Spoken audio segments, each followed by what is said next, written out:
So at these, at most of these matsuris, these festivals at the shrines, they have these food booths set up. They're called yatai.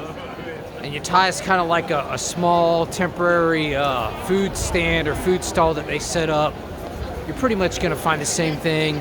The larger the festival, the more stuff that they'll have. Karage, takoyaki, taiyaki, hot dogs, okonomiyaki, all kinds of fried squid and weird stuff. I don't even know what it is.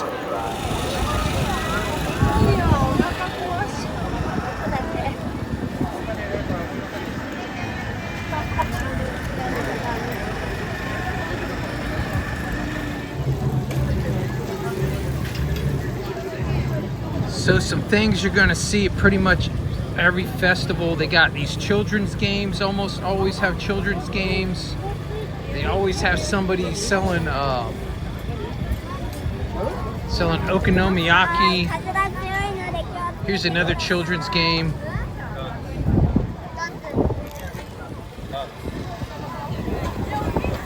Yakisoba. Usually got yakiniku. These guys are selling, it's almost like taiyaki, but not quite.